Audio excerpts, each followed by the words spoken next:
Today's lecture is about words in dictionaries. Dictionaries are repositories of words so frequently resorted to that their inexistence would be inconceivable at present. Each of us must have opened such a book about language at least once to look up the meanings of an unknown word, to check its spelling, to find information about its etymology, its history, its synonyms/antonyms, or its equivalents in other languages. Within the former category, there are reference books whose purpose is primarily historical and whose aim is to describe the vocabulary of a language within certain limits of time. For English, the best-known historical dictionaries are the Oxford English Dictionary, edited by James Murray in 1933, which describes the birth, death and semantic and formal development of English words since 1150, and its abbreviated version, the shorter Oxford English Dictionary, in which these aspects are charted beginning with 1700. On this slide, you can see much more types of the monolingual dictionaries, and the best example come to mind. English Lexicography, British. The beginnings of English lexicography may be traced back to the Old English period, specifically to the 6th century, when the Roman form of Christianity was introduced and the monastic life flourished. In the Middle English period, 2 dictionaries were compiled to assist in learning Latin, the Latin-English Hortus Vocabularum 1500 and the English-Latin Promptorium Parvulorum 1499. The Renaissance increased the interest in Europe's vernacular languages, due to a boost in traveling. Thus, laid the basis of the publication of several bilingual dictionaries. For example, for French and English, John Palsgrave's Esclaircissements de la langue francoise, 1530. For Italian and English, John Florio's A World of Words, 1598. For Spanish, English and Latin, Richard Percival's Bibliotheca Hispanica, 1591, etc. The first monolingual English dictionary is considered to be Robert Cowdrey's A Table Alphabetical, printed in 1604, and containing and teaching the true writing and understanding of hard, usual English words, borrowed from the Hebrew, Greek, Latin, or French. There are around 2,500 words in this dictionary, for which synonyms or explanations in plain English words are provided. John Bullock as an English expositor followed A Table Alphabetical in 1616, with more numerous and diverse entries and more extensive explanations. Both these publications led the way to Henry Cockerman's The English Dictionary, first published in 1623. It also contained a list of vulgar words together with their refined or elegant equivalents, as an aid to writing with good style and following the practice of some Latin English dictionaries. A list of gods and goddesses. Monolingual dictionaries continue to expand, mostly in the direction of lexemes outside the everyday vocabulary. Etymology began to be of concern to English lexicographers, so that, by the end of the 17th century, 2 etymological dictionaries had been published, one Stephen Skinner's Etymologicon Linguae Anglicani in 1671, and the anonymous Gozzo Fallacium Anglicanum in 1689.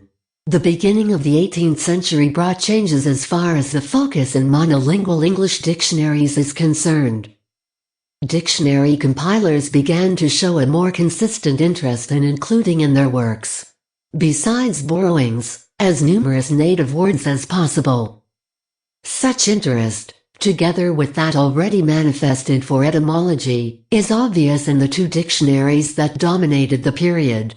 1. Nathaniel Bailey's An Universal Etymological English Dictionary, published in 1721, and 2. His Dictionarium Britannicum, of 1730. The mentioned before dictionaries made Samuel Johnson embody, in a monumental work, his awareness of the important role a dictionary may play in ascertaining and fixing a language. His Dictionary of the English Language, printed in 1755, remained the foremost dictionary of the English language for a century, and its author was acclaimed as the one who had done for English single-handedly. what it had taken 40 French academicians to do for their language. The first edition of Oxford English Dictionary was published in 1884 to 1928. It aimed to furnish an adequate account of the meaning, origin and history of English words now in general use, or known to have been in use at any time during the last 700 years. It endeavors to show when, how, in what shape, and with what signification, it became English. What development of form and meaning it has since received. Which of its uses have become obsolete, and which still survive. What new uses have since arisen, by what process, and when. It illustrates these facts by a series of quotations ranging from the first known occurrence of the word to the latest. It treats the etymology of each word strictly on the basis of historical fact, and in accordance with the methods and results of modern philological science. The structure of that word is presented on this slide. The entry for a main word consists of 4 parts. Identification, where spelling, pronunciation, grammatical class, inflections for irregular nouns and verbs, and the particular domain or subject area to which the word belongs are mentioned. Morphology, where the form history of the words is charted, by reference to their etymology, to subsequent changes of their form in English, and to other various facts about their history. The signification, where the focus falls on the meanings of words, and the illustrative quotations, at least one for each century during which the meaning of a word was known to have been in use. Across the Atlantic, the American colonies became independent from Britain in 1776. Therefore, a number of linguists wanted to individualize the American way of writing words as compared to the British. Some Noah Webster's suggestions were put in actual practice and are still observed today. The or spelling for r in words such as favor, color, labor. The for re in words like theater, center, meter. And the single consonant where British English has a double, traveler, equaling, program. In 1828, Webster published an American Dictionary of the English Language, containing about 70,000 entries, of which only a limited number were words belonging to American English, some of them not even native, but borrowed. Bobsled, gerrymander, moccasin, squash, wigwam, etc. Unfortunately, the author's preference for quotations from American authors, rather than British ones to support the definitions of words in his dictionary, only managed to illustrate the existence of insignificant differences between the 2 geographical varieties of English.